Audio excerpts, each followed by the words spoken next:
Good morning. This is Laurie with 88 Angels. It's February 28th, the last day of February. I hope you guys are doing well. I know there's a lot of energy floating around trying to decide what we want to do, right? The angels want us to keep our ego in check and let our spirit guides take over. That if we get confused, we get frustrated and we take it out on people we shouldn't, including ourselves. So give yourself a break, take a deep breath, slow down, and stay on your path, okay? Because we don't want to say anything or do anything we regret. And it all comes down to our spirit, our ego, and the angels and what they want us to be and who they want us to be. Let's take a look at our cards. Habuhia is our guardian angel from February 25th through, have I been saying February 29th? Because I don't think we have a 29th. And that's another thing. Who all's born on the 29th that doesn't get a birthday? That's craziness. The Nine of Cups is dreams come true. They do. God, the kindest giver. And this is a healing card.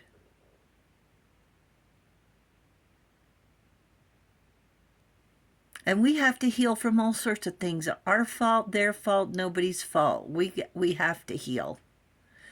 We have to shrug it off, and it's the hardest thing in the world to do. And God, the kindest giver. Healing. Preserves health and cures diseases. The kindest giver. And look, our card is the ego. The sword of light. Universe is calling for change. That's an angel setting her free. What does this card say? The illusion of being trapped.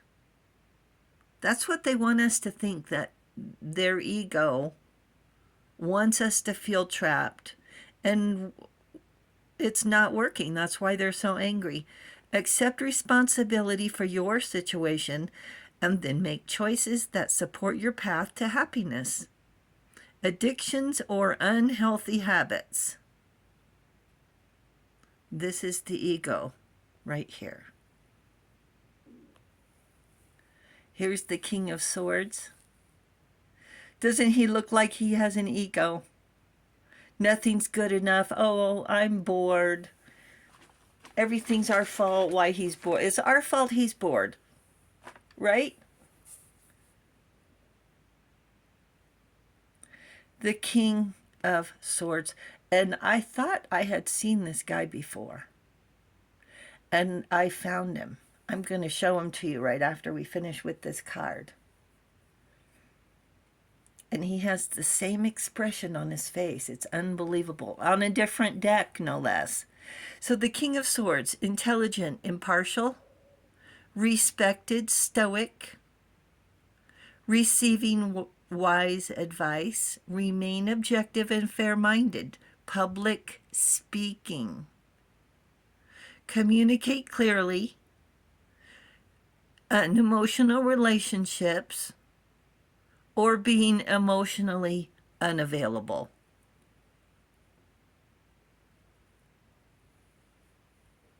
And look at this other card. You're not going to believe it. So take a look at this guy's face right here. There he is. And check this guy out. I told you he looks alike. This is the Emperor card in the angel deck. Like unto God. Political authority, gives safe travel, and protects against conspiracies. But my goodness, could he look more boring? It's hilarious. And the angels couldn't have picked a more appropriate card than pulling the ego.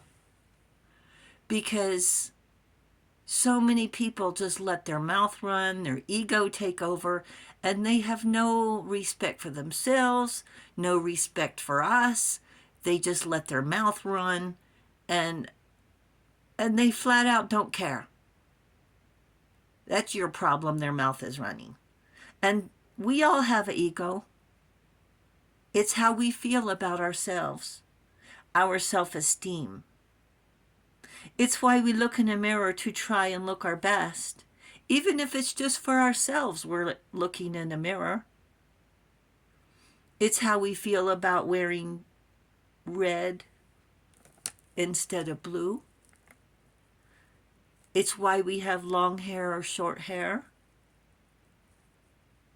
Because how we dress affects how we feel. It's said, if you're feeling low, wear bright colors to cheer yourself up.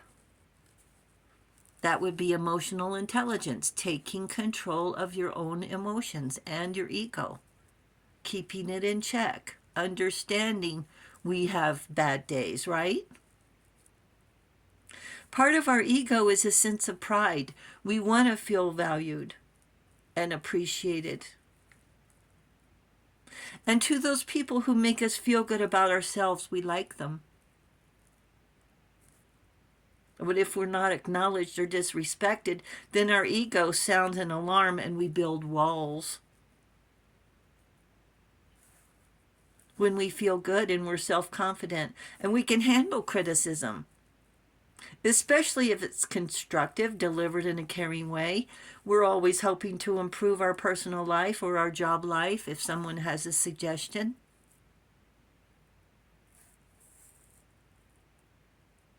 We keep our ego in a very safe place because it's fragile. And trauma can hit any time. And that's why we keep it in a safe place, because most of us, we've been traumatized. If it wasn't one thing, it was another. And it changes us.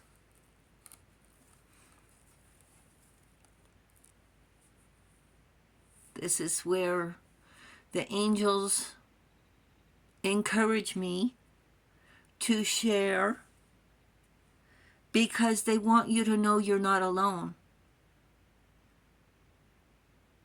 And it's hard to believe that anything like this ever happens to someone else.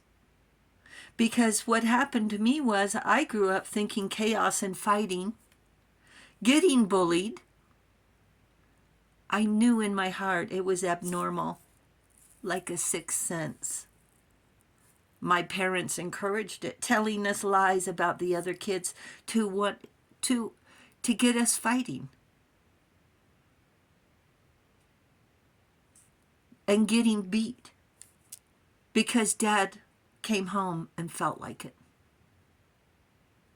The King of Swords must have had a trauma, willing to pass it down through generations. Like heavy karma, he wasn't willing to address. Of all the days, it's the holidays I remember the most.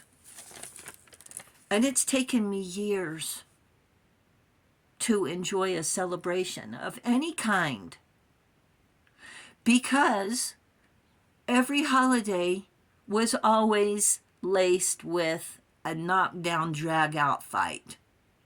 Insults, fighting, hitting, throwing things.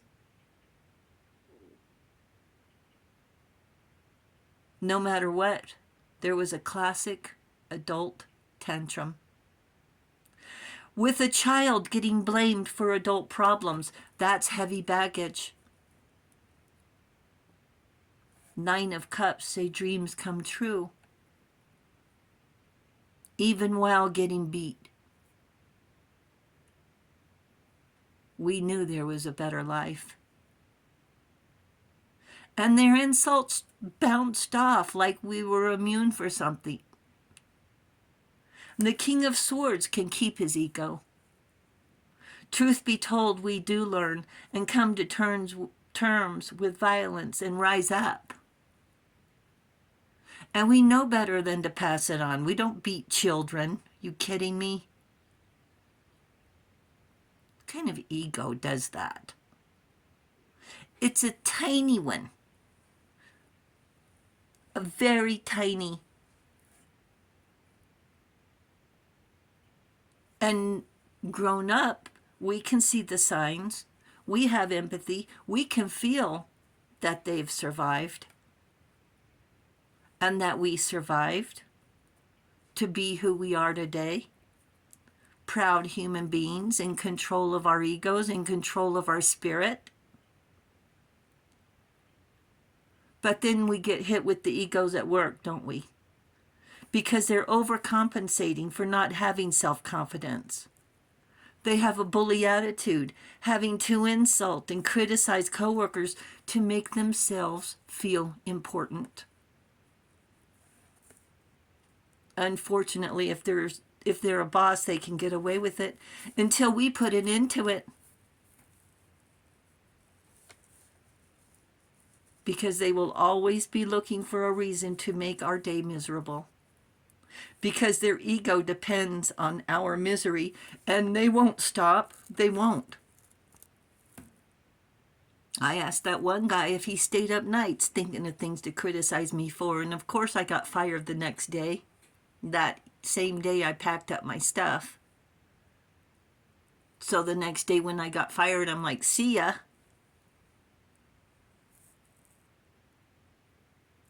With them, if it's not one thing, it's another. No matter how hard we try, there's no pleasing a bully. Don't share personal information either. It will always be held against you, us, and come up at the most inopportune, embarrassing moment in public.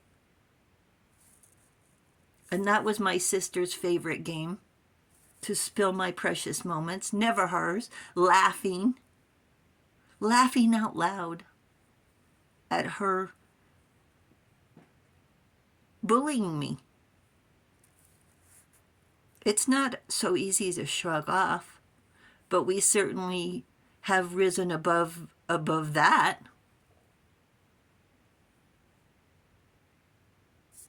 The angels say it was out of jealousy. And the good news is we do survive.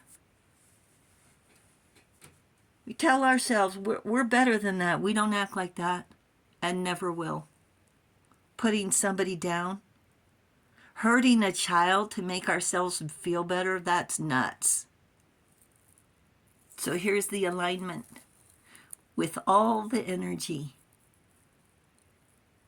I dreamed last night I was looking at the planets and blinked my eyes and saw the new moon. And I felt like we are in the alignment as well. They say it's 7 planets, but it's actually 8 because we are part of it. It's an infinity. Like what goes around comes around. Like we're all part of it, and it's everything's moving in a motion that it's like a miracle to understand that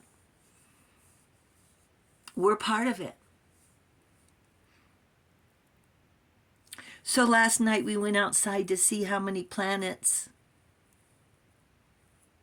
we could count, and we found 4 before the stars came out. The owls were hooting. And today's the last day of February, so be sure, embrace this energy. I know it's pulling us in every which way, but good is only going to come of it. Believe in yourself. And this evening, Ramadan starts as well at sundown, at the most peak time of this alignment. Ramadan is a month of fasting from dawn till sunset. I don't even know if they drink water all day from dawn to sunset. It's setting a time for spiritual growth. Use this energy for growth. Set your intentions for love, for happiness, for security. Use the new moon to reset. And let me talk about these stones. Okay, I finally got it to focus. Chakras are the energy centers within our bodies. Represented by different colors and gemstones, the chakras create a harmonious flow of energy when imbalanced. So what I want you to do, I want you to gather your crystals and know that you're a part of this. It's not them and us. It's everything is part of our spirit. And we can take this energy and to love ourselves. And here's what these crystals, the quartz crystal is awareness, amethyst is intuition, sodalite is communication, aventurine is love, that's the green one. Tiger eye is power. Tiger eye reminds me of our third eye, that we can see like our intuition. Orange calcite is emotion, and jasper is survival.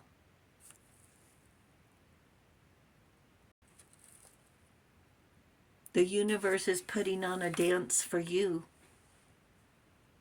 And we're dancing. We're not just watching. We're participating. The earth, everything rotates and spins and